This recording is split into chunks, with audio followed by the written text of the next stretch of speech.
Hello and welcome to the new series of Drishti IAS. I am Pooja, and in this segment today we are going to discuss about NATO's relations with Russia and in general what are the consequences of the current situation with NATO, Sweden and Finland. Now why we are discussing this topic is because it's very important from the perspective of prelims, the facts, and from the perspective of GS Mains paper 2, it is of utmost importance that you pay attention to this particular topic. And if we talk about political science and international relations, the students who are aspiring to choose that as an optional, for them it's very important. So I will not take too much time, and I will try to make it as swift and brief as possible. Minimum time, maximum output. Why we are discussing it? Because after a long period of time, Sweden and Finland are not neutral anymore because they have formally applied for the membership of NATO. If it is approved, they will become 31st and the 32nd members of NATO. Currently, there are 30 members. So what is all this? Let's first talk about NATO, of course. North Atlantic Treaty Organization is a military alliance. That means this is an alliance which has at its core the military of the utmost importance. The North Atlantic Treaty of April 1949, which is also known as Washington Treaty, because of this Washington Treaty, NATO came into force. And of course, the United States led it along with Canada, and several Western European nations were a part of it. And this was aiming to have a collective security against the Soviet Union, erstwhile Soviet Union. Now, of course, Russia has replaced Soviet Union, and the breakaway of the states of Soviet Union resulted in many countries. That's another thing. Belgium, Canada, Denmark, France, Iceland, Italy, Luxembourg, Netherlands, Norway, Portugal, UK and the US. These are the original members. There were 12 original members in the beginning when they formed this treaty. After that, more and more countries started to gain access to NATO, including Greece and Turkey. That was only in the year 1952. After that, West Germany. And after that, we had Spain, Czech Republic, Hungary and Poland. Okay. It's important from the perspective of prelims that you note down the year in which the countries joined NATO. It could be asked the chronological order. Okay. Then in 2004, many countries in bulk joined NATO, like Bulgaria, Estonia, Latvia, Lithuania, Slovakia, Romania and Slovenia. Albania and Croatia were members in 2009, Montenegro in 2017, and North Macedonia is the latest addition to NATO. So if it is ever asked in your prelims examination, who amongst the following is the latest member of NATO, North Macedonia is going to be the correct answer. Before that, we had Montenegro. Before that, we had Croatia and Albania. Original members, who were the original members of NATO is important, and chronology. So along with these things, I will also try to make you understand how we are going to study the entire segment, because seldom it happens you don't even know how prelims questions are made. So like that, you have to understand. Moving on, its headquarters is at Brussels, Belgium, and headquarters of Allied Command Operation is at Mons, Belgium. The prelims question could interchange the facts and ask you a tricky question here. Moving on, if we talk about North Atlantic Treaty Organization, you can see this map shows how close the NATO countries are to Russia. And you see Russia shares a border with 3 NATO countries here. Now, 3 NATO countries over here, Estonia, Latvia, Lithuania, right? And Poland is also there, but if we talk about close to Russia, Sweden and Finland, they want to become a part of NATO. So you can see this long border that Russia has with Finland if Finland becomes a NATO country, NATO will rule over here in terms of ring fencing the entire country of Russia. Okay. So these are the basic countries that I have already told you. Moving on, if we talk about NATO International Battle Group, this is the formation of the battle groups which are important for us to understand in the sense that prelims questions can be asked. So you can take a screenshot from here. Okay, nothing much to talk about here.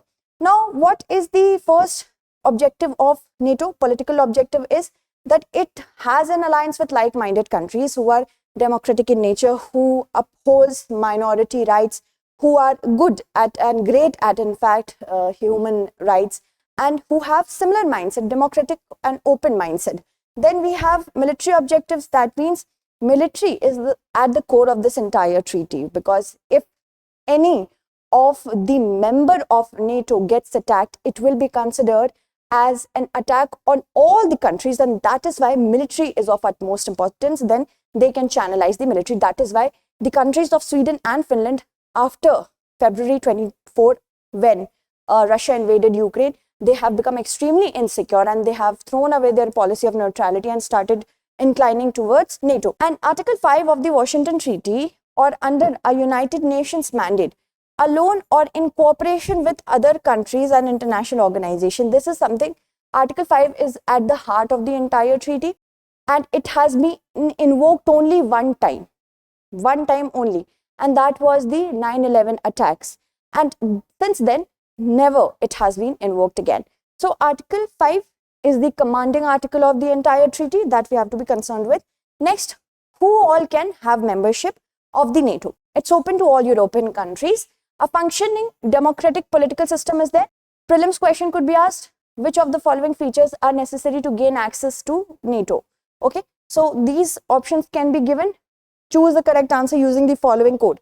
On 1 and 3 and 4 only, 1 and 2 and 5 only, like that. Okay, so functioning democracy should be there, which is based on market economy. All right, and then fair treatment of minority population along with a commitment to resolve conflicts peacefully, an ability and willingness, very important, to make a military contribution to NATO operations, and a commitment to democratic civil military relations, institutions, and new members are admitted with the unanimous consent of all members. Right now there are 30 members of NATO. So in order to make sure that Finland and Sweden become a part of NATO, all 30 countries have to be unanimous consent. And Turkey has the second largest army after the US, second largest army after the US in NATO. Second largest army in NATO. First is the US. So in NATO, Turkey has contributed a lot in terms of its army since 1952.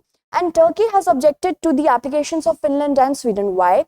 Because on the ground, what is the ground? That the two countries, Finland and Sweden, they have given shelter and they are supporting openly the Kurds, which are waging a war for making a Kurdistan, which includes a part of Turkey as well. I'm going to show you a map of Kurdistan.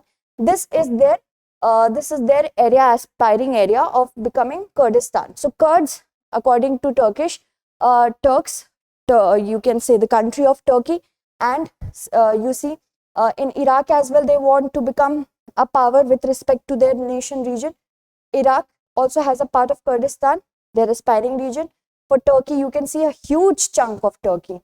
Then we have in Iran as well, and a little bit in Syria. So Kurdistan comprises Syria, Turkey, and Iran, and of course Iraq. So they are saying that we cannot let the membership go to those countries which have an interest against Turkey. This is what Turkey is saying. So Kurdish population is very, very proliferating in not only in Sweden but also in Finland. So this first, Turkey is not against the membership, but it is saying that if we have to give the membership, the first thing first, that their security concerns also have to be addressed, Turkey's. Okay, this we have dealt with in detail into one of our Around the World episodes. Go and do watch it. Let's move on and talk about the next thing. See, 1340 kilometers of land is being shared, land border is being shared between Finland and Russia. So Finland and Sweden, if these two countries, which are just the neighboring countries of Russia, already Estonia, Latvia, Lithuania, Poland, so many countries, near neighboring countries of Russia, are becoming a part of the NATO. So can we call it new political structure, new international order in Europe? Of course we can say that. It's an era which has started after the invasion of Russia to Ukraine. And first thing that we need to understand is a little bit of history about Sweden and Finland's relations with Russia. Now, Finland and Russia, of course, we have talked about this. Sweden's island of Gotland is in the middle of the Baltic Sea. You see this particular Gotland. If it is asked in prelims, Gotland is an island in Baltic Sea. It belongs to which of the following country? Finland, Sweden, Estonia, Latvia. It's Sweden's land, okay, Sweden's territory. If Sweden becomes a part of NATO, what will happen? That the US will become very active in militarizing this region as well. So Gotland will become of course, a very strategic stronghold of the NATO, especially the US. All right. Also, this is the policy of having a ring around Russia. So I hope I have a map with respect to ring around Russia. If not, I will tell you. No, I don't have here. I will tell you from here itself, the map that I have earlier used. Yes, here. So it's actually making a ring around Russia. You can see it's a semi-ring. If it is going to have like this, if Ukraine also becomes a part of NATO, you see, this is if, okay? So it will have a huge ring around Russia. You see, these many European countries are a part of NATO. This is the strategy. NATO's sole purpose of becoming a military organization and having access after 1995 NATO, when it started entering into the European region, Russia was very insecure even after that as well. So you see, this is a strategy to have a ring around Russia so that it doesn't invade in the future. All right, moving on. Now, Finland, Estonia, Latvia, Lithuania, Poland, Germany, Denmark, and Sweden. These countries, if they all, as you see, Finland and Sweden is not yet, these countries are not yet a part of Russia, but the ring around Russia comprises of these countries. This is the strategy of NATO is. And Treaty of Friendship, Cooperation and Mutual Assistance was signed between Finland and erstwhile USSR. With that, USSR gained access to a military base of Finland as well. So what did USSR had to do according to this treaty? Protect it from being attacked to Finland, that they promised that they are not going to attack it or incorporate it into USSR like the Baltic and the Eastern European state. This was the first assurance. And Finland also kept out of the Marshall Plan, which was led by the US. It was led by the US to rebuild Europe post World War II. So you see that Finland was in good terms with USSR, and it also was away from USA's any led plan. And also its inclination towards NATO was not a lot. It was very neutral with respect to NATO after 1995, when many European countries started joining NATO. It did not do so. And even certain experts called the policy of Ukraine's relation with Russia to be Finlandization. That means if Ukraine has to protect its interests with Russia, it should follow the policy of Finlandization. That means have a Finland's approach towards NATO. That means become neutral. Now Sweden is a little tricky with Sweden. How? Sweden's neutrality largely held through World War II. That was true. But there were many questions with respect to Sweden's assistance to Hitler's Germany, and Swedish Prime Minister Olof Palme's anti-war stand was also angering USA. And Sweden, at the same time, it angered USA, but at the same time, it entered into a secret defense pact with the US. So you can see there were, you can call it double standards that US played. Again, it is having a nature. It has built its you can say image as a pacifist country, and it preaches disarmament. But the armament industry of Sweden is flourishing, ever flourishing. So what is Sweden's stand? You can see how Sweden has changed its stance. Now in the 1990s, as it became involved with the NATO, there were many opinions that Sweden shouldn't have done so. How did it become involved with the NATO? When it assisted NATO in Bosnia, Afghanistan and Libya. You are a pacifist country, but you are still assisting a military alliance. Then European Union in 1995, it was joined by Sweden and Finland at the same time. And in 2010, European Common Security and Defense Policy was also ratified or signed by Sweden. So you can say that Swedish policy was a little double standard. Finland was very clear with its policy. And after the annexation of Crimea, NATO's open annexation of Crimea by Russia in 2014, after that many countries started getting scared about Russia's invasion in their region. And NATO's open door policy, this policy was actually attracting many countries such as Sweden and Finland. So basically, joining NATO by Finland and Sweden is not all of a sudden. It has just exaggerated. It has been, pushed forward by the invasion of Ukraine by Russia. and little political consensus was made in either country with respect to joining NATO. Not a lot of, you can see, opinion was in favor of joining NATO. But there is now a growing public clamor for joining NATO, both in Sweden and Finland. And Sweden also has pending elections in which majority of the supporters are saying that Sweden should join NATO. And also, the thing is that because NATO is being welcomed again in countries which are pacifist in nature, but if we do so, US will have a strong role with respect to security in Europe. It's just like pulling Europe back in the time when the threat of war was ever present in the country.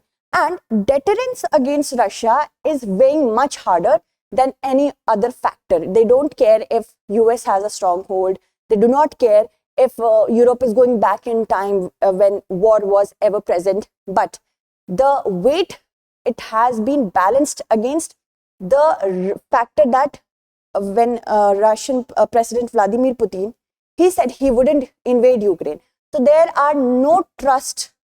is no trust between Finland, Sweden and Russia with respect to invasion of their territory. So they do not know if Russia is going to do so with their country. Okay, now what is Russia's response? So Russia is of course not happy. The war started because of this sole factor that NATO is expanding into the neighborhood of Russia. That started the war. But now it is proving the opposite. Because war has started, many countries have become scared that their territories are next. These territories do not have a huge military power, so they are now started to join NATO and other military alliance. So first that, if admitted, Sweden and Finland will become the 31st and 32nd members. And there was a threatening response in March by Russia when Sweden and Finland, they said that they would want to join NATO. And even more so when Russia's president gave openly stationing, it's saying that they are going to station their nuclear and hypersonic weapons close to the Baltic Sea. Also, now Russia's president has come across as not very threatening. Why Russia has no problems with Finland and Sweden, and NATO's expansion at the expense of these countries does not pose a direct threat to us. They do not have a problem. Now Russia is saying that they do not have a problem by these countries joining NATO. But no weapons should be kept at the neighborhood of Russia. This is now what they are saying. So it's a pretty critical situation. First of all, peaceful solution is the need of the hour. It always was, it always has been, and it always will be. War in Ukraine has made Russia achieve nothing. It has lost its economic stronghold, whatever it had left. It has been stated as an aggressor. It has made itself look like an aggressor for many centuries to come. So first that, and then NATO and Russia should move on through diplomatic solution. Talking and just talking can solve many problems. There have been miscommunication, there have been rhetorics, but we do not, in international situation, we do not have to be emotional. We have to think with a lot of practicality, and the practicality always inclines if we balance war and diplomatic resolution towards diplomatic resolution. Now, let's talk about our question. The question is, the admission of Finland and Sweden to NATO would bring about a transformation in the continent's security map. Discuss. Do that in 250 words, okay? So that's it for today. Tomorrow we shall meet again with another segment. Until then, stay updated and thank you so much for watching.